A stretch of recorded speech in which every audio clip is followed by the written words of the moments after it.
के चित्र में भगवान बाप कौन सी मूर्ति है? ಬಾಬಾ ಕೇಳ್ತಿದ್ದಾರೆ, ತ್ರಿಮೂರ್ತಿಯ ಚಿತ್ರದಲ್ಲಿ ಭಗವಂತ ತಂದೆ ಯಾವ ಮೂರ್ತಿ ಆಗಿದ್ದಾರೆ? मूर्ति बताओ कौन सी है? ಅಲ್ಲಿ ಸ್ಟೂಡೆಂಟ್ ಹೇಳಿದ್ರು ಸಾಕಾರದಲ್ಲಿ ನಿರಾಕಾರ ಅಂತ. ಬಾಬಾ ಕೇಳ್ತಿದ್ದಾರೆ, ಮೂರ್ತಿ ಯಾವ್ದಾಗಿದೆ ಅದನ್ನ ಹೇಳಿ. शिव बाबा किस तरफ इशारा करेंगे? ಶಿವ ಬಾಬಾ ಅಂತ ಹೇಳಿದ್ರು. ಬಾಬಾ ಕೇಳ್ತಿದ್ದಾರೆ, ಯಾರ ಕಡೆ ಸನ್ನೆ ಮಾಡ್ತೀರಾ? शंकर की तरफ इशारा, फिर वही वहीं के वहीं आ गए. ಶಂಕರನ್ ಕಡೆ ಸನ್ನೆ ಮಾಡ್ತೀರಾ ಅಂದ್ರೆ ಮತ್ತೆ ಅಲ್ಲಿ ಉಳಿದಿದ್ದೀರಲ್ವಾ? इसीलिए तो बाप कहते हैं खुद नहीं पहचाना है तो दूसरों को क्या पहचान देंगे. ಅದಕ್ಕೆ ತಂದೆ ಹೇಳ್ತಾರೆ, ಸ್ವಯಂೇ ಗುರುತಿಸಿಲ್ಲ ಅಂದ್ರೆ ಇನ್ನು ಬೇರೆಯವರಿಗೇನು ಪರಿಚಯವನ್ನ ಕೊಡ್ತೀರಾ? क्या कहा? जिसने खुद पहचाना होगा उस मूर्ति को वो ही दूसरों को पहचान देगा, या नहीं पहचाना होगा तो पहचान देगा. ಏನಂತ ಹೇಳಿದ್ದಾರೆ? ಯಾರು ಸ್ವಯಂ ಗುರುತಿಸಿರ್ತಾರೆ ಅವರೇ ಆ ಮೂರ್ತಿಯ ಪರಿಚಯವನ್ನ ಬೇರೆಯವ್ರಿಗೆ ಕೊಡ್ತಾರಾ, ಅಥವಾ ಯಾರು ಸ್ವಯಂೇ ಗುರುತಿಸಿಲ್ವೋ ಅವ್ರು ಬೇರೆಯವ್ರಿಗೆ ಪರಿಚಯವನ್ನ ಕೊಡ್ತಾರಾ? तो इतनी बड़ी ब्राह्मणों की सभा बैठी हुई है, ಇಷ್ಟು ದೊಡ್ಡ ಬ್ರಾಹ್ಮಣರ ಸಭೆ ಕುತ್ಕೊಂಡಿದೆ. बताओ कि त्रिमूर्ति के चित्र में भगवान की मूर्ति कौन सी है? ಹಾಗಿದ್ರೆ ಹೇಳಿ, ತ್ರಿಮೂರ್ತಿಯ ಚಿತ್ರದಲ್ಲಿ ಭಗವಂತ ತಂದೆ ಮೂರ್ತಿ ಯಾವ್ದಾಗಿದೆ? फिर वही राम बलिया तुम. ಮತ್ತೆ ಅಲ್ಲಿ ಸ್ಟೂಡೆಂಟ್ಸ್ ರಾಮನ ಆತ್ಮ ಅಂತ ಹೇಳಿದ್ರು. ಬಾಬಾ ಹೇಳ್ತಿದ್ದಾರೆ, ಮತ್ತೆ ಅದೇ ರಾಮನ ಆತ್ಮ ಅಂತ ಹೇಳ್ತಿದ್ದೀರಾ? कृष्ण वाली आत्मा ब्रह्मा का पाठ बजाती, ಕೃಷ್ಣನ ಆತ್ಮ ಬ್ರಹ್ಮನ ಪಾತ್ರವನ್ನ ಮಾಡ್ತಾರೆ. राम वाली आत्मा शंकर का पाठ बजाती, ರಾಮನ ಆತ್ಮ ಶಂಕರನ ಪಾತ್ರವನ್ನ ಮಾಡ್ತಾರೆ. वो ही राम वाली आत्मा. ಅದೇ ರಾಮನ ಆತ್ಮ.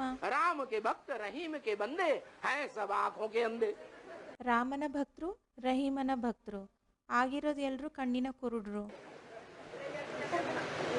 बोलते हैं राम भगवान, ಹೇಳ್ತಾರೆ ರಾಮ್ ಭಗವಂತ, बोलते हैं कृष्ण भगवान. ಹೇಳ್ತಾರೆ ಕೃಷ್ಣ ಭಗವಂತ. अरे अंधे, राम कृष्ण देवता हैं, कलाओं में बंधे हुए हैं. ಅರೆ ಕುರುಡ, ರಾಮಕೃಷ್ಣ ದೇವತೆಗಳಾಗಿದ್ದಾರಾ, ಕಲೆಗಳಲ್ಲಿ ಬಂಧಿತರಾಗಿದ್ದಾರಾ, या कलातीत भगवान हैं. ಅಥವಾ ಕಲಾತೀತ ಭಗವಂತ ಆಗಿದ್ದಾರಾ?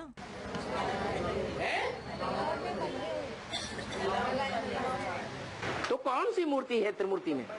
ಅಲ್ಲಿ ಸ್ಟೂಡೆಂಟ್ಸ್ ಉತ್ತರ ಕೊಟ್ಟರು, ಕಲೆಗಳಲ್ಲಿ ಬಂಧಿತರಾಗಿರೋರಾಗಿದ್ದಾರೆ. ಬಾಬಾ ಕೇಳ್ತಿದ್ದಾರೆ, ಹಾಗಿದ್ರೆ ಮತ್ತೆ ಯಾವ ಮೂರ್ತಿ ಆಗಿದೆ?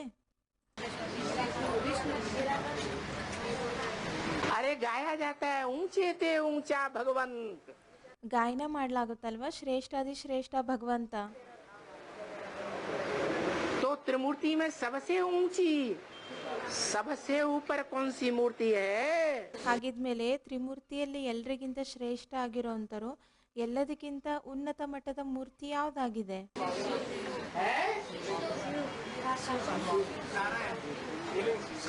त्रिमूर्ति में. ತ್ರಿಮೂರ್ತಿಯಲ್ಲಿ. त्रिमूर्ति के चित्र में वो देखो रखी है त्रिमूर्ति की मूर्ति. ತ್ರಿಮೂರ್ತಿಯ ಚಿತ್ರದಲ್ಲಿ ನೋಡಿ, ಅಲ್ಲಿ ತ್ರಿಮೂರ್ತಿಯನ್ನ ಇಡ್ಲಾಗಿದೆ. मूर्ति बताओ. ಮೂರ್ತಿ ಯಾವುದು ಅಂತ ಹೇಳಿ. हैं?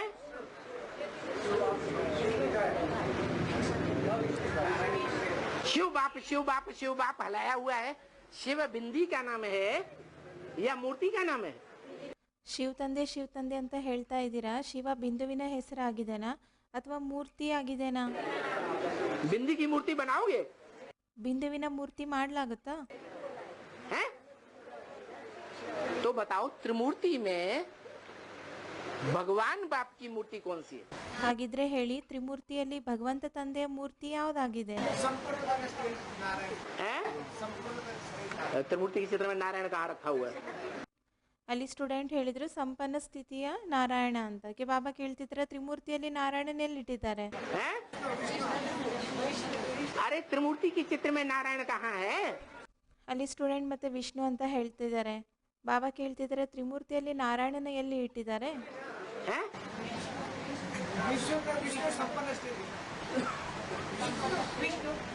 विष्णु देवता है कि भगवान है? तो ಮತ್ತೆ ಸ್ಟೂಡೆಂಟ್ ಹೇಳ್ತಾ ಇದ್ದಾರೆ ವಿಷ್ಣು ಸಂಪನ್ನ ಸ್ಥಿತಿಯನ್ನು ಇಡಲಾಗಿದೆ ಅಲ್ವಾ. ಬಾಬಾ ಕೇಳ್ತಿದ್ದಾರೆ ವಿಷ್ಣು ದೇವತೆ ಆಗಿದಾರಾ ಅಥವಾ ಭಗವಂತ ಆಗಿದಾರಾ? 16 कला संपूर्ण है या कलाओं से परे है? 16 ಕಲೆ ಸಂಪೂರ್ಣ ಆಗಿದಾರಾ ಅಥವಾ ಕಲೆಗಳಿಂದ ಪರೆ ಆಗಿದಾರಾ? तो भगवान कहाँ हुआ? ಹಾಗಿದ್ರೆ ಭಗವಂತ ಎಲ್ಲಿ ಆಗಿದ್ದಾರೆ?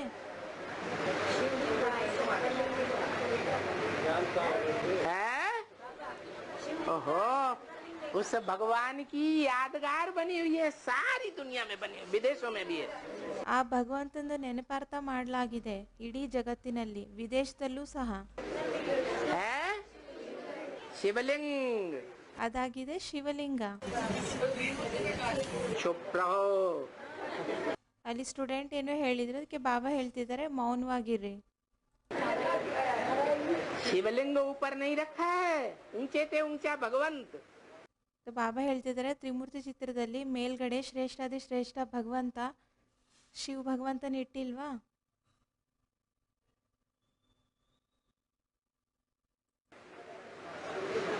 आंखें फाड़ फाड़ के देखो ना।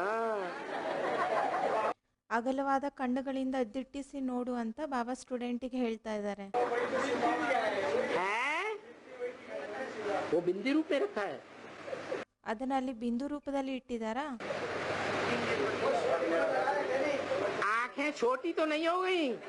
ನಿಮ್ ಕಣ್ಣುಗಳು ಚಿಕ್ಕದಾಗಿಲ್ಲ ತಾನೆ? तो बिंदी दिखाई दे रही है। ಅದಕ್ಕೆ ನಿಮಗೆ ಬಿಂದುನೇ ಕಾಣಿಸ್ತಾ ಇದೆ. लिंग रखा है, लिंग को मूर्ति कहेंगे ಲಿಂಗವನ್ನ ಇಡ್ಲಾಗಿದೆನಾ?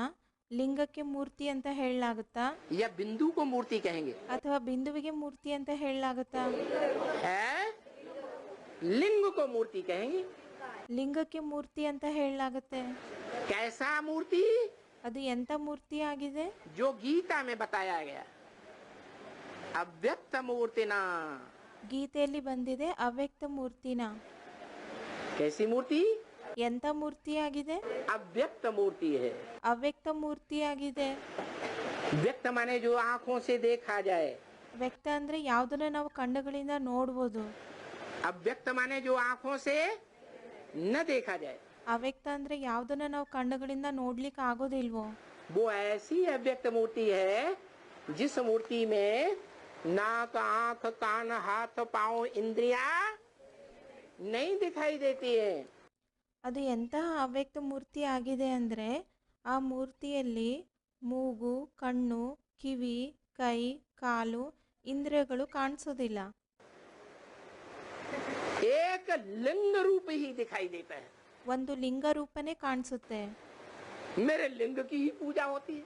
ನನ್ನ ಲಿಂಗದೇ ಪೂಜೆ ಆಗುತ್ತೆ. देवताओं की सब इंद्रियों की पूजा होती है। ದೇವತೆಗಳದ ಎಲ್ಲಾ ಇಂದ್ರಿಯದ ಪೂಜೆ ಆಗುತ್ತೆ. नेत्र कमल, पाद कमल, हस्त कमल, ನೇತ್ರ ಕಮಲ, ಪಾದ ಕಮಲ, ಹಸ್ತ ಕಮಲ, मुख कमल, ಮುಖ ಕಮಲ पूजा होती है ना। ಪೂಜೆ वो ಆಗುತ್ತಲ್ವಾ? देवताओं की सभी इंद्रियों की पूजा होती है, सिवाय सिवाय ದೇವತೆಗಳದ ಎಲ್ಲಾ ಇಂದ್ರಿಯದ ಪೂಜೆ ಆಗುತ್ತೆ. कामेंद्रिय के। ಕೇವಲ ಕಾಮೇಂದ್ರಿಯವನ್ನ ಬಿಟ್ಟು. कामेंद्रिय लिंग इंद्रिय की पूजा मेरी ही होती है। ಇನ್ನು ಕಾಮೇಂದ್ರಿಯ ಲಿಂಗ ಇಂದ್ರಿಯದ ಪೂಜೆ ಏನಿದೆಯೋ ಅದು ನಂದೇ ಆಗುತ್ತೆ. अब बताओ, आत्माओं का बाप जो शिव ज्योति बिंदु है, ಹಾಗಿದ್ರೆ ಹೇಳಿ ಆತ್ಮಗಳ ತಂದೆ ಯಾರು ಶಿವಜ್ಯೋತಿ ಬಿಂದು ಆಗಿದ್ದಾರೆ? वो निराकार है ಅವರು ನಿರಾಕಾರ ಆಗಿದಾರ या इंद्रियों वाला है? ಅಥವಾ ಇಂದ್ರಿಯಗಳನ್ನ ಉಳ್ಳೋನಾಗಿದ್ದಾನೆ? उसको कामेंद्रिय है? ಅವರಿಗೆ ಕಾಮೇಂದ್ರಿಯ ಇದೆನಾ? है नहीं। ಇಲ್ಲ. वो जब इंद्रिय धारी में प्रवेश करता है, ಅವ್ರು ಯಾವಾಗ ಇಂದ್ರಿಯ ಧಾರಿಯಲ್ಲಿ ಪ್ರವೇಶ ಮಾಡ್ತಾರೆ और मुकर्रर रथ में प्रवेश करता है, ಮತ್ತೆ ಮುಖರ ರೂಪದಲ್ಲಿ ಪ್ರವೇಶ ಮಾಡ್ತಾರೆ, तो उस मुकर्रर रथ को, जो रथ है भगवान बाप कंट्रोल करते हैं। ಆ ಮುಖರ ರಥವನ್ನ, ಯಾವ ರಥವನ್ನ ಭಗವಂತ ತಂದೆ ಕಂಟ್ರೋಲ್ ಮಾಡ್ತಾರೆ? उसकी इंद्रियों रूपी घोड़ों को कंट्रोल करते हैं। ಅವರ ಇಂದ್ರಿಯಗಳ ರೂಪಿ ಕುದುರೆಗಳನ್ನ ಕಂಟ್ರೋಲ್ ಮಾಡ್ತಾರೆ. करते हैं या नहीं? ಮಾಡ್ತಾರೋ ಇಲ್ವೋ? करते हैं। ಮಾಡ್ತಾರೆ. उन इंद्रियों के बीच में काम इंद्रिय मुख्य इंद्रिय है। ಆ ಇಂದ್ರಿಯಗಳ ಮಧ್ಯದಲ್ಲಿ ಕಾಮೇಂದ್ರಿಯ ಮುಖ್ಯ ಇಂದ್ರಿಯ ಆಗಿದೆ. जो चंचल मन वाले मनुष्यों के कंट्रोल में नहीं आती। ಯಾರು ಚಂಚಲ ಮನಸ್ಸುಳ್ಳ ಮನುಷ್ಯರ ಕಂಟ್ರೋಲ್ನಲ್ಲಿ ಬರೋದಿಲ್ಲ. कंट्रोल में आती है ಕಂಟ್ರೋಲ್ನಲ್ಲಿ ಬರ್ತಾರಾ? खास करके ವಿಶೇಷವಾಗಿ जब प्रवृत्ति में होते हैं। ಕಂಟ್ರೋಲ್ನಲ್ಲಿ ಬರ್ತಾರಾ? ವಿಶೇಷವಾಗಿ ಆವಾಗ ಯಾವಾಗ ಪ್ರವೃತ್ತಿಯಲ್ಲಿ ಇರ್ತಾರೆ. बड़ा मन प्रकृष्ट रूप से वृत्ति मन चारों तरफ से घेर करके। ಪ್ರವೃತ್ತಿಯಲ್ಲಿ ಅಂದ್ರೆ ಪ್ರಕಷ್ಟ ರೂಪದಿಂದ, ವೃತ್ತಿ ಅಂದ್ರೆ 4 ಕಡೆಗಳಿಂದ ಸುತ್ತುವರೆದು. क्या स्त्री पुरुष जब मिलन मेला मनाते हैं तो वृत्त हो जाता है ना। ಸ್ತ್ರೀ ಪುರುಷ ಯಾವಾಗ ಮಿಲನ ಮೇಲೆ ಮಾಡ್ತಾರೆ ಆಗ ವೃತ್ತಾಕಾರ ಆಗುತ್ತಲ್ವಾ? एक दूसरे को घेर लेते हैं ना। ಒಬ್ರನ್ನೊಬ್ರು ಸುತ್ತುವರೆದಿರುತ್ತಾರಲ್ವಾ? वृत्त माने घेरना। ವೃತ್ತ ಅಂದ್ರೆ 4 ಕಡೆಗಳಿಂದ ಸುತ್ತುವರೆದಿರೋದು. तो वो यादगार दिखाई गई है। ಅದರ ನೆನಪಾರ್ಥವನ್ನ ತೋರಿಸಿದ್ದಾರೆ. प्रवृत्ति मार्ग का सबसे श्रेष्ठ नमूना ಪ್ರವೃತ್ತಿ ಮಾರ್ಗದ ಎಲ್ಲದಕ್ಕಿಂತ ಶ್ರೇಷ್ಠ ನಮೂನೆ ಆಗಿದೆ. वो यादगार जिसकी दुनिया में बड़े से बड़ी पूजा होती है। ಅದರ ನೆನಪಾರ್ಥವನ್ನ ಜಗತ್ತಿನಲ್ಲಿ ಅತಿ ದೊಡ್ಡ ರೂಪದಲ್ಲಿ ಪೂಜಿಸಲಾಗುತ್ತೆ. तो बड़े से बड़ा काम किया होगा तब ही पूजा होगी। ಅತಿ ದೊಡ್ಡ ಕಾರ್ಯವನ್ನ ಮಾಡಿರ್ಬೇಕಲ್ವಾ? ಅವಾಗೆ ಪೂಜೆ ಆಗುತ್ತಲ್ವಾ? या छोटा काम किया होगा। ಅಥವಾ ಚಿಕ್ಕ ಕೆಲಸ ಮಾಡಿರ್ಬೋದು. जो काम मनुष्य मात्र ने नहीं किया ಯಾವ ಕೆಲಸವನ್ನ ಮನುಷ್ಯ ಮಾತ್ರರು ಮಾಡ್ಲಿಕ್ಕೆ ಆಗಿಲ್ವೋ वो काम मनुष्य सृष्टि का जो बाप कहा जाता है जगत पिता। ಆ ಕಾರ್ಯವನ್ನ ಮನುಷ್ಯ ಸೃಷ್ಟಿಯ ತಂದೆ ಯಾರಿದ್ದಾರೆ, ಯಾರಿಗೆ ಜಗತ್ಪಿತ ಅಂತ ಹೇಳಲಾಗುತ್ತೆ. जगतम पितरम वंदे कौन ಜಗತಂ ಪಿತರಂ ವಂದೇ ಅಂತ ಹೇಳಲಾಗುತ್ತೆ. ಯಾರಿಗೆ? है कौन? ಯಾರು? अरे उसका नाम क्या? ಅವರ ಹೆಸರು ಏನಾಗಿದೆ? हाँ उसका संपन्न रूप। ಅವರ ಸಂಪನ್ನ ರೂಪ. कैसा संपन्न रूप? ಎಂತ ಸಂಪನ್ನ ರೂಪ? ऐसा संपन्न साकार रूप ಅಂತ ಸಂಪನ್ನ ಸಾಕಾರ ರೂಪ जिसकी मन बुद्धि रूपी आत्मा को इंद्रियों का भान रहता ही नहीं। ಅವರ ಮನಸ್ಸು ಬುದ್ಧಿ ರೂಪಿ ಆತ್ಮಗೆ ಇಂದ್ರಿಯಗಳ ಆಭಾಸನೇ ಇರೋದಿಲ್ಲ. इसलिए उस लिंग में इंद्रियां दिखाई ही नहीं दिए हैं। ಹಾಗಾಗಿ ಆ ಲಿಂಗದಲ್ಲಿ ಇಂದ್ರಿಯಗಳನ್ನ ತೋರಿಸೇ ಇಲ್ಲ. अव्यक्त हैं। ಅವ್ಯಕ್ತ ಆಗಿದ್ದಾರೆ. इंद्रियां व्यक्त हैं या अव्यक्त हैं? ಇಂದ್ರಿಯಗಳು ವ್ಯಕ್ತ ಆಗಿದೆನಾ ಅಥವಾ ಅವ್ಯಕ್ತ ಆಗಿದೆನಾ? हैं? अव्यक्त हैं। ಅವ್ಯಕ್ತ ಆಗಿದೆ. वो इंद्रियां इन आंखों से दिखाई नहीं देती। ಆ ಇಂದ್ರಿಯಗಳನ್ನ ಅಂದ್ರೆ ಆ ಇಂದ್ರಿಯಗಳು ಈ ಕಣ್ಣುಗಳಿಂದ ಕಂಡು ಬರೋದಿಲ್ಲ. बाकी ऐसा नहीं है कि वो शिव का बड़ा रूप साकार रूप जिसके लिए बाप कहते हैं कि तुम्हें छोटा रूप बिंदु याद नहीं आता है तो अच्छा तुम बड़ा रूप ही याद करो। ಆ ಶಿವನ ಸಾಕಾರ ರೂಪ ದೊಡ್ಡ ರೂಪ. ಅದಕ್ಕೆ ತಂದೆ ಏನಂತ ಹೇಳ್ತಾರೆ, ನಿಮಗೆ ಚಿಕ್ಕ ರೂಪ ಬಿಂದು ರೂಪ ನೆನಪಿಗೆ ಬರೋದಿಲ್ಲ ಅಂದ್ರೆ ನೀವು ದೊಡ್ಡ ರೂಪವನ್ನೇ ನೆನಪು ಮಾಡಿ. क्या करो? ಏನ್ ಮಾಡಿ? बड़ा रूप वो लिंग रूप ही याद करो। ದೊಡ್ಡ ರೂಪ ಲಿಂಗ ರೂಪವನ್ನೇ ನೆನಪು ಮಾಡಿ. वो लिंग रूप कैसा? ಆ ಲಿಂಗ ರೂಪ ಹೇಗಿದೆ? उसको इंद्रियों की साकार इंद्रियों की स्मृति है ही नहीं।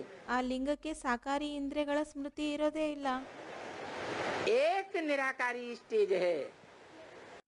ಒಂದು ನಿರಾಕಾರಿ ಸ್ಥಿತಿ ಇದೆ. एक बाप की स्मृति में बाप समान बना हुआ है। ಒಬ್ಬ ತಂದೆಯ ಸ್ಮೃತಿಯಲ್ಲಿ ತಂದೆಯ ಸಮಾನ ಆಗಿದ್ದಾರೆ. ज्योति बिंदु ಜ್ಯೋತಿ ಬಿಂದು संपूर्ण इच्छा मात्र अविद्या, ಸಂಪೂರ್ಣವಾಗಿ ಇಚ್ಛಾ ಮಾತ್ರ ಅವಿದ್ಯೆ ಆಗಿದ್ದಾರೆ. संसार की कोई भी कामना नहीं, ಸಂಸಾರದ ಯಾವ ಕಾಮನೆ ಯಾವ ಇಚ್ಛೆನೂ ಸಹ ಇಲ್ಲ. कोई भी मनसा में संकल्प नहीं, ಮನಸ್ಸಿನಲ್ಲಿ ಯಾವುದೇ ಸಂಕಲ್ಪನೂ ಇಲ್ಲ. निसंकल्प, ನಿಸ್ಸಂಕಲ್ಪ ऐसी बीज रूपी स्टेज. ಅಂತ ಬೀಜರೂಪ ಸ್ಥಿತಿಯಾಗಿದೆ. उसकी यादगार है शिवलिंग. ಅದರ ನೆನಪಾರ್ಥ ಆಗಿದೆ ಶಿವಲಿಂಗ. क्या यादगार है? ಏನ್ ನೆನಪಾರ್ಥ ಆಗಿದೆ? शिवलिंग क्यों कहा, शंकर लिंग क्यों नहीं कहा? ಶಿವಲಿಂಗ ಅಂತ ಯಾಕೆ ಹೇಳಿದ್ದಾರೆ, ಶಂಕರ್ಲಿಂಗ ಅಂತ ಯಾಕೆ ಹೇಳಿಲ್ಲ? है? अरे कोई कारण होगा ना. ಏನಾದ್ರೂ ಕಾರಣ ಇರ್ಬೇಕಲ್ವಾ? क्या कारण है? ಏನ್ ಕಾರಣ ಇದೆ? जो शिवलिंग कहते हैं शंकर लिंग नहीं कहते हैं. ಶಿವಲಿಂಗ ಅಂತ ಹೇಳ್ತಾರೆ, ಆದ್ರೆ ಶಂಕರ್ಲಿಂಗ ಅಂತ ಹೇಳೋದಿಲ್ಲ. नाम किसका पड़ता है? ಯಾರ್ದ ಹೆಸರು ಬೀಳುತ್ತೆ? है? हर एक काम का नाम पड़ता है कि बिना काम किए नाम पड़ जाता है. ಯಾರ್ ಕೆಲಸ ಮಾಡಿರ್ತಾರೆ ಅವ್ರದ್ದು ಹೆಸರು ಬೀಳುತ್ತಾ ಅಥವಾ ಕೆಲಸ ಮಾಡ್ದೇನೆ ಹೆಸರು ಬೀಳುತ್ತಾ? तो ऐसा लिंगधारी जिसने उस लिंग से कामेंद्रिय से ऐसा काम करके दिखाया, ಅಂತಹ ಲಿಂಗಧಾರಿ ಆಗಿದ್ದಾರೆ ಯಾರು ಆ ಲಿಂಗದಿಂದ ಕಾಮೇಂದ್ರಿಯದಿಂದ ಅಂತ ಕೆಲಸವನ್ನ ಮಾಡಿ ತೋರಿಸಿದ್ದಾರೆ. ऐसा काम ಎಂತ ಕೆಲಸವನ್ನ? पवित्रता का काम, ಪವಿತ್ರತೆಯ ಕಾರ್ಯವನ್ನ, एवर प्योरिटी का काम, प्रैक्टिकल काम करके दिखाया. ಎವರ್ ಪ್ಯೂರ್ ಸದಾ ಪವಿತ್ರವಾಗಿರುವಂತಹ ಆ ಕಾರ್ಯವನ್ನ ಪ್ರಾಕ್ಟಿಕಲ್ ನಲ್ಲಿ ಮಾಡಿ ತೋರಿಸಿದ್ದಾರೆ. ऐसे नहीं सिर्फ कहने मात्र. ಈ ರೀತಿ ಅಲ್ಲ, ಕೇವಲ ಹೇಳಲಿಕ್ಕೆ ಮಾತ್ರ. एवर प्योर है कौन? ಎವರ್ ಪ್ಯೂರ್ ಆಗಿದ್ದಾರೆ ಯಾರು? बिंदी. ಸದಾ ಪವಿತ್ರ ಆಗಿದ್ದಾರೆ ಯಾರು? ಬಿಂದು. अरे बिंदी बिंदी बिंदी बिंदी बिंदी, कीड़े मकोड़े भी बिंदी. ಬಿಂದು ಬಿಂದು ಬಿಂದು, ಕ್ರಿಮಿಕೀಟಗಳು ಸಹ ಬಿಂದು ಆಗಿದಾರಲ್ವಾ? वो एवर प्योर हो गए. ಅವರು ಸದಾ ಪವಿತ್ರ ಆಗಿದಾರಾ? तो कौन सी स्पेशल बिंदी? ಹಾಗಿದ್ಮೇಲೆ ಅಂತ ವಿಶೇಷ ಬಿಂದು ಯಾರಾಗಿದ್ದಾರೆ?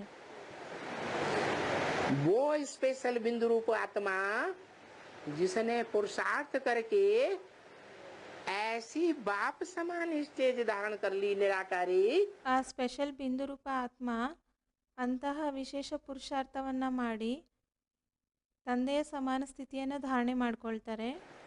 कि उसे दूसरी इंद्रियां तो क्या, जो इंद्रिय सबसे प्रबल इंद्रिय है जीतना, ಅವರಿಗೆ ಬೇರೆ ಇಂದ್ರಿಯ ಏನು, ಯಾವುದು ಪ್ರಬಲ ಇಂದ್ರಿಯ ಆಗಿದೆಯೋ ಅದ್ರ ಮೇಲೆ ವಿಜಯನ್ನ ಪಡ್ಕೊಳೋದು ಏನು ಕಷ್ಟ ಆಗಿದೆಯೋ, जिसके लिए ಕಠಿಣ ಆಗಿದೆಯೋ गाया हुआ है काम जीते जगत जी. ಅದಕ್ಕೆ ಗಾಯನ ಮಾಡಲಾಗಿದೆ ಅಲ್ವಾ? ಯಾರು ಕಾಮದ ಮೇಲೆ ವಿಜಯ ಆಗ್ತಾರೆ ಅವ್ರಿಗೆ ಜಗತ್ತಿಗೆ ವಿಜಯ ಅಂತ ಹೇಳಲಾಗುತ್ತೆ. इंद्रिय जीते जगत जी. ಯಾರು ಇಂದ್ರಿಯಗಳಿಗೆ ವಿಜಯಿ ಆಗಿರ್ತಾರೆ ಅವರು ಜಗತ್ತಿಗೆ ವಿಜಯಿ ಅಂತ ಹೇಳಲಾಗುತ್ತೆ. उस इंद्रिय को भी विस्मरण कर दिया. ಆ ಇಂದ್ರಿಯಗಳನ್ನು ಸಹ ಅವನು ವಿಸ್ಮರಣೆಯನ್ನ ಮಾಡಿದ್ರು. उसकी स्मृति से ही परे हो गया. ಅದರ ಸ್ಮೃತಿಯಿಂದನೇ ಅವರು ಪರೆ ಆದ್ರು. शिव बाप के रूप में टिक गया. ಶಿವ ತಂದೆಯ ರೂಪದಲ್ಲಿ ಸ್ಥಿತ ಆದ್ರು. तो उस आत्मा के लिंग की पूजा होती है. ಹಾಗಾಗಿ ಆ ಆತ್ಮದ ಲಿಂಗದ ಪೂಜೆ ಆಗುತ್ತೆ. इसलिए शिव बाप ब्रह्मा द्वारा कहते हैं, ಅದಕ್ಕೆ ಶಿವ ತಂದೆ ಬ್ರಹ್ಮನ ಮೂಲಕ ಹೇಳ್ತಾರೆ, मैं तो अकर्ता हूँ. ನಾನಂತೂ ಅಕರ್ತ ಆಗಿದ್ದೀನಿ. मैं कर्मेंद्रियों से कर्म करता हूँ या अकर्ता हूँ. ನಾನು ಕರ್ಮೇಂದ್ರಗಳಿಂದ ಕರ್ಮವನ್ನ ಮಾಡ್ತೀನ ಅಥವಾ ಅಕರ್ತ ಆಗಿದ್ದೀನ? मैं तो अकर्ता हूँ. ನಾನಂತೂ ಅಕರ್ತ ಆಗಿದ್ದೀನಿ. जो करता है सो भरता है. ಯಾರು ಮಾಡ್ತಾರೆ ಅಂದ್ರೆ ಮಾಡುವವನೇ ಕೊಯ್ಯುತ್ತಾನೆ ಅಂತ ಹೇಳ್ತಾರಲ್ವಾ? ಯಾರು ಮಾಡ್ತಾರೆ ಅವರೇ ಫಲವನ್ನ ಪಡೆಯುತ್ತಾರೆ. है अच्छा कर्म करता है सुखदायी कर्म करता है तो जन्म जन्मांतर सुख पाता है, ಒಳ್ಳೆಯ ಕರ್ಮವನ್ನ ಮಾಡಿದಾಗ, ಸುಖ ಕೊಡುವಂತಹ ಕರ್ಮವನ್ನ ಮಾಡಿದಾಗ ಜನ್ಮ ಜನ್ಮಾಂತರದಲ್ಲಿ ಸುಖವನ್ನೇ ಪಡ್ಕೊಳ್ತಾರೆ. और दुर्योधन दुशासनों की तरह दुष्ट युद्ध करता है इंद्रियों से, ಇನ್ನು ದುರ್ಯೋಧನ ದುಶ್ಯಾಸನ ತರ ಇಂದ್ರಿಯಗಳಿಂದ ದುಷ್ಟ ಯುದ್ಧವನ್ನ ಮಾಡೋರಾಗಿರ್ತಾರೆ. दुष्ट शासन करता है, दुशासन, ದುಷ್ಟ ಶಾಸನವನ್ನ ಮಾಡ್ತಾರೆ, ದುಶ್ಯಾಸನ. तो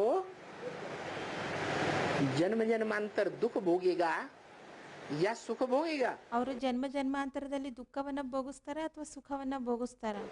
दुख भोगता है. ದುಃಖವನ್ನೇ ಭೋಗಿಸ್ತಾರೆ. कौरव संप्रदाय है, ಕೌರವ ಸಂಪ್ರದಾಯದರಾಗಿದ್ದಾರೆ, पांडव संप्रदाय नहीं है, ಪಾಂಡವ ಸಂಪ್ರದಾಯದರಾಗಿಲ್ಲ, पंडा बाप का बच्चा नहीं है. ಪಂಡ ತಂದೆಯ ಮಕ್ಕಳಾಗಿಲ್ಲ. तो पांडवों में वो अव्वल नंबर पांडव जो माया की युद्ध में सदा इंद्रियों से स्थिर रहता है, ಪಾಂಡವರಲ್ಲಿ ಯಾರು ಅಬ್ಬಲ್ ನಂಬರ್ ಪಾಂಡವ ಆಗಿದ್ದಾರೆ, ಅವರು ಮಾಯಾ ಯುದ್ಧದಲ್ಲಿ ಇಂದ್ರಿಯಗಳಿಂದ ಸದಾ ಸ್ಥಿರವಾಗಿರ್ತಾರೆ. क्या ಏನು? अभ्यास करते करते दुनिया से वैराग करते करते ಅಭ್ಯಾಸವನ್ನ ಮಾಡ್ತಾ ಮಾಡ್ತಾ ಜಗತ್ತಿನಿಂದ ವೈರಾಗಿ ಆಗ್ತಾ ಆಗ್ತಾ क्या स्टेज बन जाती है? ಎಂತ ಸ್ಥಿತಿ ಆಗ್ಬಿಡುತ್ತೆ? है माया के युद्ध में, मायावी कर्मेंद्रियों के युद्ध में ಮಾಯಾ ಯುದ್ಧದಲ್ಲಿ, ಮಾಯಾವಿ ಕರ್ಮೇಂದ್ರಿಯಗಳ ಯುದ್ಧದಲ್ಲಿ क्या करता है? ಏನ್ ಮಾಡ್ತಾರೆ? सदा विजयी हो जाता है. ಸದಾ ವಿಜಯಿ ಆಗ್ಬಿಡ್ತಾರೆ. हारने का नाम ही नहीं. ಸೋತ್ ಹೋಗೋ ಹೆಸರೇ ಇಲ್ಲ. इसलिए एक ही संपन्न रूप है दुनिया में, ಹಾಗಾಗಿ ಜಗತ್ತಿನಲ್ಲಿ ಒಂದೇ ಸಂಪನ್ನ ರೂಪ ಇರೋದು, देवताओं के बीच में. ದೇವತೆಗಳ ಮಧ್ಯದಲ್ಲಿ. नर से नारायण, ನರನಿಂದ ನಾರಾಯಣ, जिसकी कभी भी युद्ध में हार नहीं हुई. ಯಾರ್ದು ಯುದ್ಧದಲ್ಲಿ ಯಾವತ್ತೂ ಸೋಲು ಆಗೋದಿಲ್ಲ. शूटिंग पीरियड में हार नहीं हुई तो 5000 वर्ष के ड्रामा में उसकी हार होगी. ಶೂಟಿಂಗ್ ಪೀರಿಯಡ್ನಲ್ಲೇ ಅವ್ರದ್ದು ಸೋಲು ಆಗಿಲ್ಲ ಅಂದಾಗ ಇನ್ನು 5,000 ವರ್ಷದ ಡ್ರಾಮಾದಲ್ಲಿ ಅವ್ರದ್ದು ಸೋಲು ಆಗುತ್ತಾ? है. इसलिए भारत का नाम बहुत गाया हुआ है. ಹಾಗಾಗಿ ಭಾರತದ ಹೆಸರು ತುಂಬಾನೇ ಪ್ರಸಿದ್ಧವಾಗಿದೆ. क्या? ಏನು? भारत में जैसे वीर योद्धाएं हुए हैं, ऐसी वीरता का काम करने वाले योद्धाएं ಭಾರತದಲ್ಲಿ ಯಾವ ರೀತಿ ವೀರ ಯೋಧರು ಆಗಿದ್ದಾರೆ ಅಂದರೆ, ಅಂತಹ ಶೌರ್ಯದ ಕೆಲಸ ಮಾಡುವಂತಹ ವೀರ ಯೋಧರು दुनिया में कहीं भी नहीं हुए. ಜಗತ್ನಲ್ಲಿ ಮತ್ತೆ ಬೇರೆ ಎಲ್ಲೂ ಸಹ ಆಗಿಲ್ಲ. तो यहाँ बाप कौन सी वीरता सिखाते हैं? ಇಲ್ಲಿ ತಂದೆ ಯಾವ ವೀರತೆಯನ್ನ ಕಲಿಸ್ತಾರೆ ಅಂದ್ರೆ ಯಾವ ಶೌರ್ಯವನ್ನ ಕಲಿಸ್ತಾರೆ? है जो माया का युद्ध है. ಯಾವುದು ಮಾಯಾ ಯುದ್ಧ ಆಗಿದೆ. क्रोध, लोभ, मोह, अहंकार, इन 5 विकारों का युद्ध. ಅಂದ್ರೆ ಕಾಮ, ಕ್ರೋಧ, ಲೋಭ, ಮೋಹ, ಅಹಂಕಾರ, ಈ 5 ವಿಕಾರಗಳ ಯುದ್ಧ. उनमें भी जो बड़ा प्रबल है ಅದರಲ್ಲೂ ಸಹ ಯಾವುದು ದೊಡ್ಡ ಪ್ರಬಲ ಆಗಿದೆಯೋ, ಯಾವುದು? कामेंद्रिय का युद्ध. ಕಾಮೇಂದ್ರಿಯದ ಯುದ್ಧ. उस कामेंद्रिय के युद्ध में बाप की याद में रह करके ही विजयी बन सकते हैं. ಆ ಕಾಮೇಂದ್ರಿಯದ ಯುದ್ಧದಲ್ಲಿ ತಂದೆ ನೆನಪಿನಲ್ಲಿದ್ದೇ ವಿಜಯಿ ಆಗ್ಲಿಕ್ಕೆ ಸಾಧ್ಯತೆ ಇದೆ. क्या? ಏನು? इसकी याद में रहकर, ಯಾರ ನೆನಪಿನಲ್ಲಿ ಇದ್ದು? बाप की याद में ही रह करके विजयी बन सकते हैं. ತಂದೆ ನೆನಪಿನಲ್ಲೇ ಇದ್ದು ವಿಜಯಿ ಆಗ್ಲಿಕ್ಕೆ ಸಾಧ್ಯತೆ ಇದೆ. बाप की याद में या बाबा की याद में? ತಂದೆ ನೆನಪಿನಲ್ಲ ಅಥವಾ ಬಾಬಾರವರ ನೆನಪಿನಲ್ಲ? है बाप की याद में. ತಂದೆ ನೆನಪಿನಲ್ಲ? बाप कहेंगे वो तो दुनिया का सबसे बड़ा सन्यासी है. ತಂದೆ ಅಂತ ಹೇಳಿದ್ರೆ ಅಂದ್ರೆ ಶಿವ ತಂದೆ ಅಂತ ಹೇಳಿದ್ರೆ ಅವರಂತೂ ಜಗತ್ತಿನ ಅತಿ ದೊಡ್ಡ ಸನ್ಯಾಸಿ ಆಗಿದ್ದಾರೆ. आत्माओं का बाप दुनिया का सबसे बड़ा सन्यासी है या नहीं? ಆತ್ಮಗಳ ತಂದೆ ಅವರು ಜಗತ್ತಿನ ಅತಿ ದೊಡ್ಡ ಸನ್ಯಾಸಿ ಆಗಿದಾರೋ ಇಲ್ವೋ? है। ಆಗಿದ್ದಾರೆ. तो पक्का प्रवृत्ति मार्ग वाला वो बेहद का बाप कौन है? ಪಕ್ಕ ಪ್ರವೃತ್ತಿ ಮಾರ್ಗದಲ್ಲಿರುವಂಥವ್ರು ಆ ಬೇಹದಿನ ತಂದೆ ಯಾರಾಗಿದ್ದಾರೆ? है प्रजापिता, ಪ್ರಜಾಪಿತ ಆಗಿದ್ದಾರೆ. मनुष्य सृष्टि का बाप, ಮನುಷ್ಯ ಸೃಷ್ಟಿಯ ತಂದೆ ಆಗಿದ್ದಾರೆ. जो सृष्टि के आदि से लेकर के अंत तक प्रवृत्ति का पक्का है। ಯಾರು ಸೃಷ್ಟಿಯ ಆದಿಯಿಂದ ಹಿಡಿದು ಅಂತಿಮದವರೆಗೂ ಪ್ರವೃತ್ತಿಯಲ್ಲಿ ಪಕ್ಕ ಆಗಿದ್ದಾರೆ. निवृत्ति में कभी रहता ही नहीं। ನಿವೃತ್ತಿಯಲ್ಲಿ ಯಾವತ್ತೂ ಇರೋದೇ ಇಲ್ಲ. वो निवृत्ति मार्ग वाले गुरु प्रवृत्ति को छोड़ करके भाग जाते हैं। ಆ ನಿವೃತ್ತಿ ಮಾರ್ಗದ ಗುರುಗಳು ಪ್ರವೃತ್ತಿಯನ್ನ ಬಿಟ್ಟು ಓಡಿ ಹೋಗ್ತಾರೆ. कायर हैं या विकारों के युद्ध को जीतने वाले हैं? ಹೇಡಿಗಳಾಗಿದ್ದಾರ ಅಥವಾ ವಿಕಾರಗಳ ಯುದ್ಧದಲ್ಲಿ ವಿಜಯಿ ಆಗೋರಾಗಿದ್ದಾರ? है कायर हैं। ಹೇಡಿಗಳಾಗಿದ್ದಾರೆ. अर्जुन को भगवान कहते हैं तू कायर मत बन।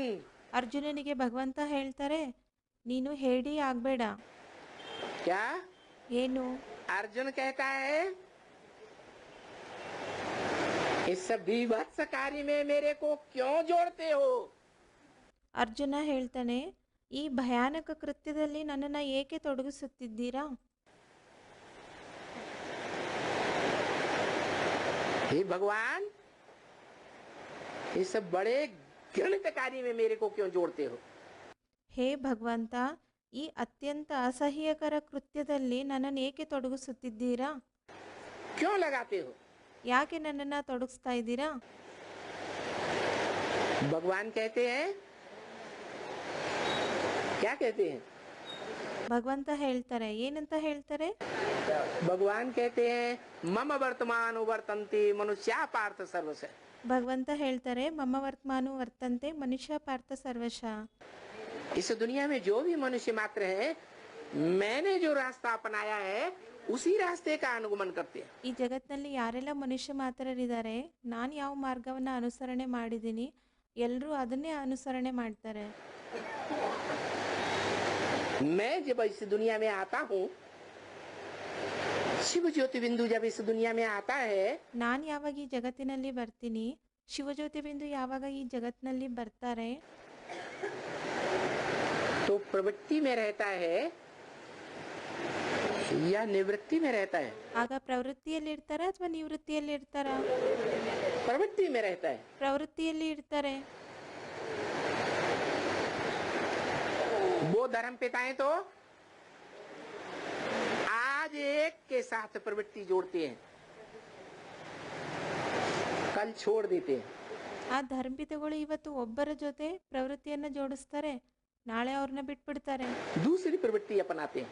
ಮತ್ತೆ ಇನ್ನೊಬ್ಬರ ಜೊತೆ ಪ್ರವೃತ್ತಿಯನ್ನ ಜೋಡಿಸ್ತಾರೆ. उनके फॉलोअर्स भी आज एक शादी की डाइवोर्स दिया, ಅವರ ಫಾಲೋವರ್ಸ್ಗಳು ಸಹ ಇವತ್ತು ಒಂದು ಮದುವೆ ಮಾಡಿಕೊಂಡ್ರು, ನಂತರ ಡೈವರ್ಸ್ ಕೊಟ್ರು. कल दूसरी तीसरी चौथी। अंग्रेज लोग तो पता नहीं 20 शादी करते रहते। ಇನ್ನು ನಾಳೆ ಮತ್ತೆ ಎರಡನೇ ಮದುವೆ, ಮೂರನೇದು, ನಾಲ್ಕನೇದು ಮಾಡ್ಕೊಳ್ತಾರೆ. ಇನ್ನು ಅಂಗ್ರೇಜಿನವ್ರದಂತೂ ಗೊತ್ತೇ ಇಲ್ಲ, 20 ಮದುವೆನೂ ಮಾಡ್ಕೊಳ್ತಾರೆ. तो प्रवृत्ति को निभाने वाले हैं या प्रवृत्ति को तोड़ने वाले हैं? ಪ್ರವೃತ್ತಿಯನ್ನ ನಿಭಾಯಿಸುವಂತರಾಗಿದ್ದಾರಾ ಅಥವಾ ಪ್ರವೃತ್ತಿಯನ್ನ ಮುರಿಯೋರಾಗಿದ್ದಾರಾ?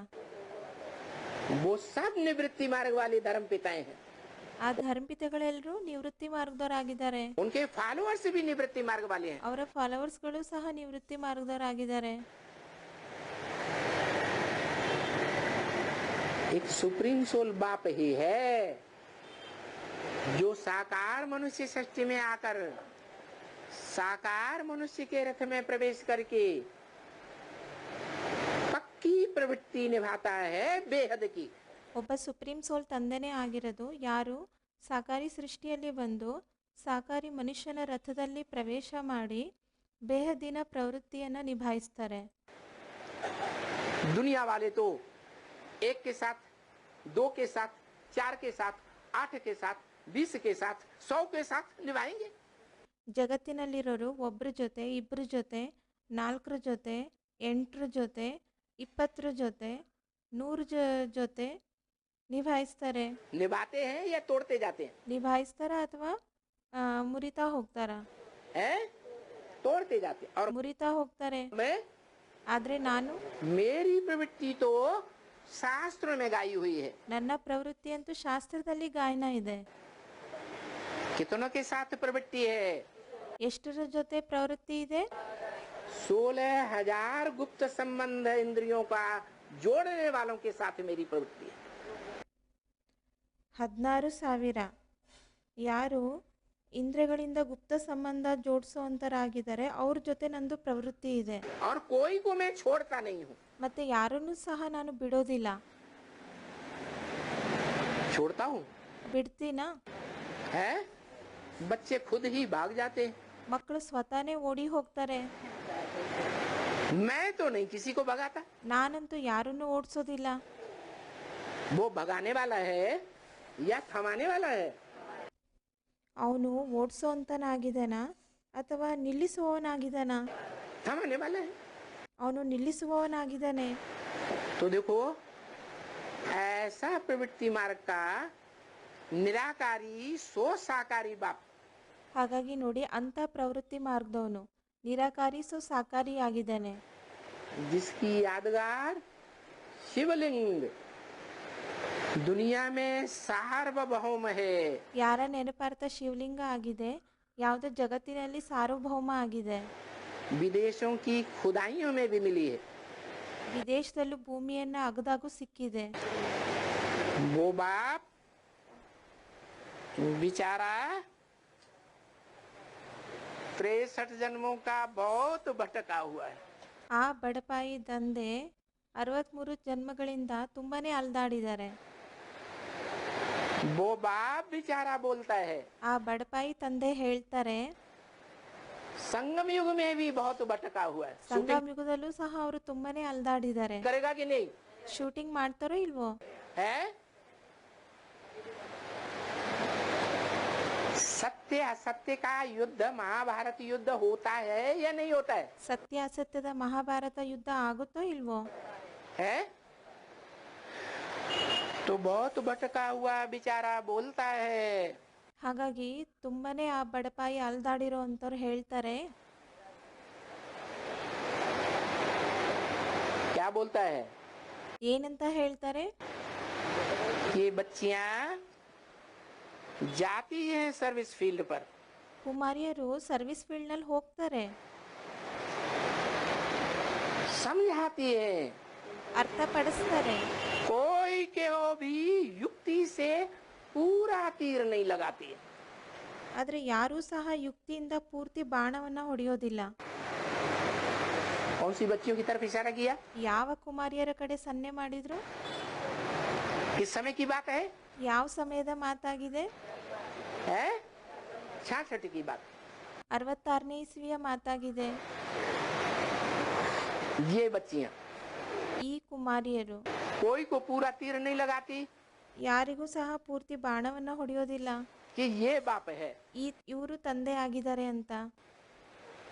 क्या? ಏನು? कौन सा बाप? ಯಾವ ತಂದೆ? जो जन्म जन्मांतर विधर्मियों से, झूठे धर्म वालों से, ಯಾರು ಜನ್ಮ ಜನ್ಮಾಂತರದಲ್ಲಿ ವಿಧರ್ಮಿಗಳ ಜೊತೆ, ಅಸತ್ಯ ಧರ್ಮದವರ ಜೊತೆ, विदेशियों से टक्कर लेता रहा है, ವಿದೇಶಿಯರ ಜೊತೆ ಸ್ಪರ್ಧಿಸುತ್ತಾ ಬಂದಿದ್ದಾರೆ.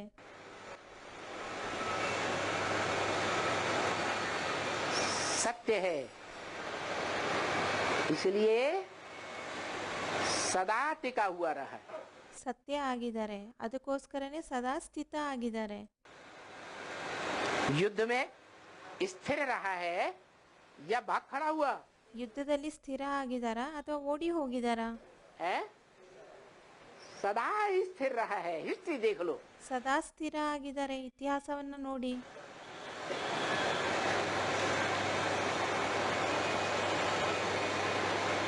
उसकी पहचान देना, उसको जानना, ಅವರ ಪರಿಚಯವನ್ನ ಕೊಡೋದು, ಅವರನ್ನ ತಿಳ್ಕೊಳೋದು, उसको परखना, ಅವರನ್ನ ಪರೀಕ್ಷಿಸೋದು, उसको समझना, ಅವರನ್ನ ಅರ್ಥ ಮಾಡ್ಕೊಳೋದು, ये तो बिल्कुल सहज है। ಇದು ತುಂಬಾನೇ ಸಹಜ ಆಗಿದೆ. क्या ಏನು? बोला? उनको समझना बिल्कुल सहज है। ಹೇಳಿದ್ರು ಅವರನ್ನ ಅರ್ಥ ಮಾಡ್ಕೊಳೋದು ತುಂಬಾನೇ ಸಹಜ ಆಗಿದೆ. उनको क्यों कहा?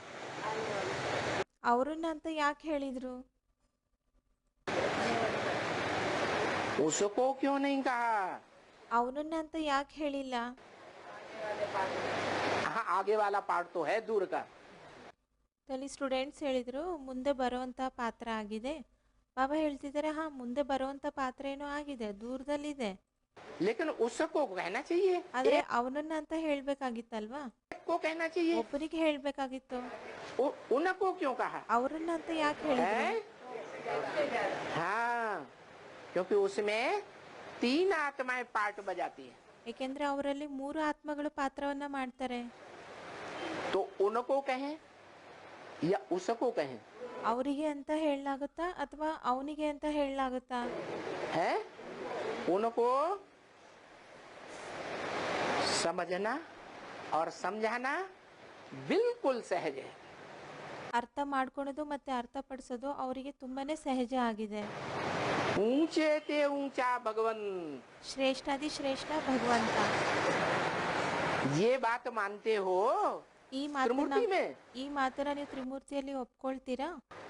कौन सी मूर्ति है ऊंचे ते ऊंचा भगवन? ಶ್ರೇಷ್ಠಾದಿ ಶ್ರೇಷ್ಠ ಭಗವಂತ ಯಾವ ಮೂರ್ತಿ ಆಗಿದೆ?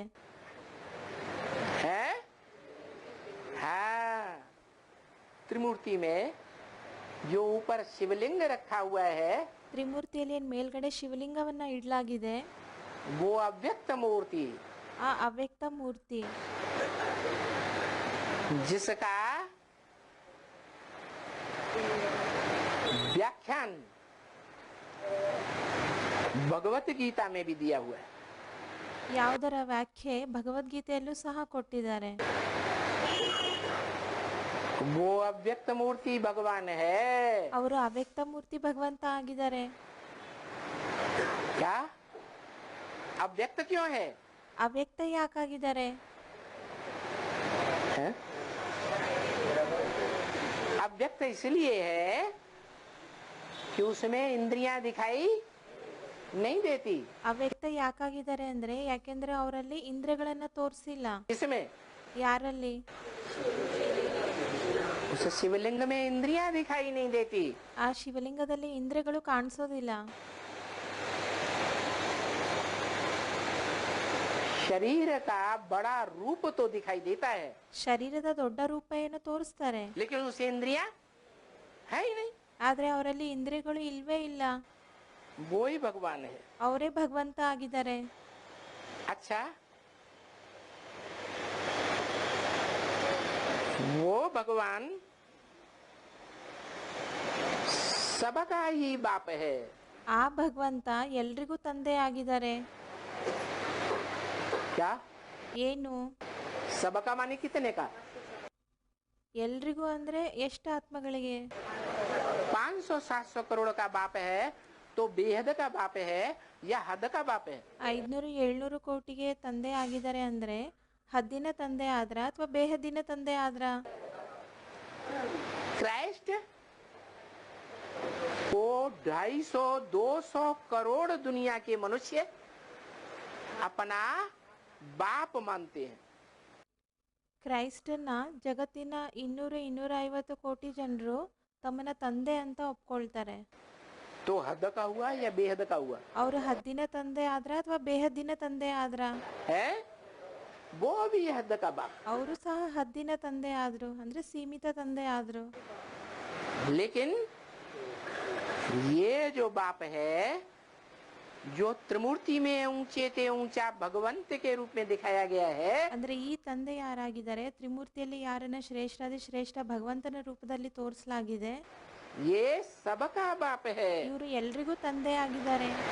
सभी आत्माओं का बाप है। ಎಲ್ಲ ಆತ್ಮಗಳಿಗೂ ತಂದೆ ಆಗಿದ್ದಾರೆ. सभी आत्माओं का बाप ज्योति बिंदु इसमें है या नहीं? ಎಲ್ಲ ಆತ್ಮಗಳಿಗೆ ತಂದೆ ಜ್ಯೋತಿ ಬಿಂದು ಇವರಲ್ಲಿ ಇದಾರೋ ಇಲ್ವೋ? है। ಇದಾರೆ. सभी आत्माओं का बाप है कि चलो ಎಲ್ಲ ಆತ್ಮಗಳಿಗೂ ತಂದೆ ಆಗಿದ್ದಾರೆ, ನಡೀರಿ. ब्रह्मा द्वारा वर्षा मिलना चाहिए ना। ಬ್ರಹ್ಮನ ಮೂಲಕ ಆಸ್ತಿ ಸಿಗ್ಬೇಕಾಗಿದೆ ಅಲ್ವಾ? सभी आत्माएं कहेंगी। ಎಲ್ಲ ಆತ್ಮಗಳು ಹೇಳ್ತಾರೆ. क्या कहेंगी? ಏನಂತ ಹೇಳ್ತಾರೆ? कहाँ चलो? ಎಲ್ಲಿ ನಡೀರಿ? है। सभी आत्माओं का बाप जहाँ पार्ट बजाय रहा है जिस तन में, ಎಲ್ಲ ಆತ್ಮಗಳ ತಂದೆ ಯಾರಲ್ಲಿ ಪಾತ್ರವನ್ನ ಮಾಡ್ತಾ ಇದ್ದಾರೆ, मुकर्रर रथ में, वहाँ चलो। ಮುಖರರ ರಥದಲ್ಲಿ ಅಲ್ಲಿ ನಡೀರಿ. ब्रह्मा द्वारा वर्षा मिलना चाहिए ना। ಬ್ರಹ್ಮನ ಮೂಲಕ ಆಸ್ತಿ ಸಿಗ್ಬೇಕಾಗಿದೆ ಅಲ್ವಾ? अरे ब्रह्मा दादा लेख राज तो शरीर छूट गया ದಾದಾ ಲೇಖಜ್ ಬ್ರಹ್ಮ ಅಂತೂ ಶರೀರ ಬಿಟ್ಟಿದ್ದಾರೆ. है। तो कौन से ब्रह्मा की बात है? ಹಾಗಿದ್ರೆ ಯಾವ ಬ್ರಹ್ಮ ಆಗಿದ್ದಾರೆ? ಯಾವ ಬ್ರಹ್ಮನ ಮಾತಾಗಿದೆ? ब्रह्मा क्या नामधारी तो बहुत है। ಬ್ರಹ್ಮ ಹೆಸರುಳ್ಳವರು ಅನೇಕರಿದ್ದಾರೆ. जो ब्रह्मा सो विष्णु भी बनते हैं। ಯಾರು ಬ್ರಹ್ಮ ಸೋ ವಿಷ್ಣುನೂ ಆಗ್ತಾರೆ.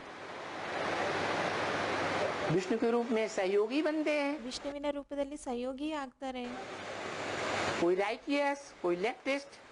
ಕೆಲವರು ರೈಟಿಯಸ್ ಆಗ್ತಾರೆ, ಕೆಲವರು ಲೆಫ್ಟಿಸ್ಟ್ ಆಗ್ತಾರೆ. सहयोगी भुजाएं तो है ना। ಸಹಯೋಗಿ ಭುಜಗಳಂತೂ ಇದ್ದಾರೆ ಅಲ್ವಾ? तो ब्रह्मा द्वारा वर्षा मिलना चाहिए, ಬ್ರಹ್ಮನ ಮೂಲಕ ಆಸ್ತಿ ಸಿಗ್ಬೇಕಾಗಿದೆ. वहाँ चलो। ಅಲ್ಲಿ ನಡೀರಿ. वहाँ माने कहाँ चलो? ಅಲ್ಲಿ ಅಂದ್ರೆ ಎಲ್ಲಿ ನಡೀರಿ? 500-700 करोड़ मनुष्य विदेशों में, विदेशी धर्मखंडों में 500-700 ಕೋಟಿ ಮನುಷ್ಯರು ವಿದೇಶದಲ್ಲಿ, ವಿದೇಶಿ ಧರ್ಮಖಂಡಗಳಲ್ಲಿ ज्यादा रहते हैं ಜಾಸ್ತಿ ಇರ್ತಾರ या भारत में रहते हैं? ಅಥವಾ ಭಾರತದಲ್ಲಿ ಜಾಸ್ತಿ ಇರ್ತಾರ? 500-700 करोड़ मनुष्य 500-700 ಕೋಟಿ ಮನುಷ್ಯರು ವಿದೇಶಿ ಧರ್ಮಖಂಡಗಳಲ್ಲಿ ಜಾಸ್ತಿ ಇರ್ತಾರ ಅಥವಾ ಭಾರತದಲ್ಲಿ ಜಾಸ್ತಿ ಇರ್ತಾರ? है। अरे ढेर के ढेर मनुष्य कहाँ रहते हैं? ಸಾಕಷ್ಟು ಮನುಷ್ಯರು ಎಲ್ಲಿ ಇರ್ತಾರೆ? विदेशों में रहते हैं या भारत में रहते हैं? ವಿದೇಶದಲ್ಲಿ ಇರ್ತಾರ ಅಥವಾ ಭಾರತದಲ್ಲಿ ಇರ್ತಾರ? विदेशों में रहते हैं। ವಿದೇಶದಲ್ಲಿ ಇರ್ತಾರೆ. तो वो बोले कि चलो ब्रह्मा द्वारा वर्षा मिलना चाहिए ना। ಹೇಳ್ತಾರೆ, ನಡೀರಿ, ಬ್ರಹ್ಮನ ಮೂಲಕ ಆಸ್ತಿ ಸಿಗ್ಬೇಕಾಗಿದೆ ಅಲ್ವಾ? बाप का वर्षा मिलना चाहिए। ತಂದೆಯ ಆಸ್ತಿ ಸಿಗ್ಬೇಕಾಗಿದೆ. ಈ ತಂದೆಯ ಆಸ್ತಿ ಬ್ರಹ್ಮನ ಮೂಲಕ ಸಿಗ್ಬೇಕಾಗಿದೆ ಅಲ್ವಾ? बेहद के बाप का वर्षा। ಬೇಹದ್ದಿನ ತಂದೆಯ ಆಸ್ತಿ. क्या? कौन बेहद का बाप ಬೇಹದ್ದಿನ ತಂದೆ ಯಾರಾಗಿದ್ದಾರೆ? है? सिर्फ प्रजापिता बुद्धि में बैठ जाता है। ಕೇವಲ ಪ್ರಜಾಪಿತನೇ ಬುದ್ಧಿಯಲ್ಲಿ ಕುತ್ಕೊಂಡಿದ್ದೇನಾ? आत्माओं का बाप ಆತ್ಮಗಳ ತಂದೆ और मनुष्यों का भी बेहद का बाप। ಮತ್ತೆ ಮನುಷ್ಯರ ಬೇಹದ್ದಿನ ತಂದೆನು. उसके पास चलो, उसका नाम भी ब्रह्मा है। ಅವ್ರ ಹತ್ರ ನಡೀರಿ, ಅವ್ರ ಹೆಸರು ಬ್ರಹ್ಮ ಆಗಿದೆ. क्योंकि जिस तन में मैं प्रवेश करता हूँ उसका नाम ब्रह्मा देता हूँ। ಯಾವ ಶರೀರದಲ್ಲಿ तो ನಾನು पहले- ಪ್ರವೇಶ ಮಾಡ್ತೀನಿ ಅವ್ರ ಹೆಸರು ಬ್ರಹ್ಮ ಅಂತ ಇಡ್ಲಾಗುತ್ತೆ. पहले किस तन में प्रवेश करता है? ಹಾಗಾಗಿ ಮೊಟ್ಟ ಮೊದಲು ಯಾರ ತನ್ನಲ್ಲಿ ಪ್ರವೇಶ ಮಾಡ್ತಾರೆ? परम ब्रह्म में प्रवेश करता है। ಪರಬ್ರಹ್ಮನಲ್ಲಿ ಪ್ರವೇಶ ಮಾಡ್ತಾರೆ. तो उसके द्वारा वो मीडिया है। ಹಾಗಾಗಿ ಅವರ ಮೂಲಕ ಅವರು ಮೀಡಿಯಾ ಮಾಧ್ಯಮ ಆಗಿದ್ದಾರೆ. मुक्ति जीवन मुक्ति का बेहद का वर्षा मिलना चाहिए। ಮುಕ್ತಿ ಜೀವನ್ ಮುಕ್ತಿಯ ಬೇಹದ್ದಿನ ಆಸ್ತಿ ಸಿಗ್ಬೇಕಾಗಿದೆ. क्या है? ಏನು? मीडिया। ಮೀಡಿಯಾ ಆಗಿದ್ದಾರೆ. कहाँ बैठा हुआ है मीडिया बनकर? ಮಾಧ್ಯಮ ಆಗಿ ಎಲ್ಲಿ ಕುತ್ಕೊಂಡಿದ್ದಾರೆ? है ऊंचे ते ऊंचा भगवंत। ಶ್ರೇಷ್ಠಾದಿ ಶ್ರೇಷ್ಠ ಭಗವಂತ. मनुष्य सृष्टि झाड़ में ऊंचाई पर बैठा हुआ है। ಮನುಷ್ಯ ಸೃಷ್ಟಿ ರೂಪಿ ವೃಕ್ಷದಲ್ಲಿ ಉನ್ನತದಲ್ಲಿ ಕುತ್ಕೊಂಡಿದ್ದಾರೆ. उसकी तरफ इशारा किया कि चलो ब्रह्मा द्वारा मिलना चाहिए वर्षा। ಅವ್ರ कಡೆ ಸನ್ನೆ ಮಾಡಿದ್ರು, ನಡೀರಿ, ಬ್ರಹ್ಮನಿಂದ ಆಸ್ತಿ ಸಿಗ್ಬೇಕಾಗಿದೆ. मुक्ति जीवन मुक्ति का ಮುಕ್ತಿ ಮತ್ತು ಜೀವನ್ ಮುಕ್ತಿಯ ये बाप का वर्षा है, ಇದು ತಂದೆಯ ಆಸ್ತಿ ಆಗಿದೆ, बेहद का वर्षा। ಬೇಹದ್ದಿನ ಆಸ್ತಿ ಆಗಿದೆ.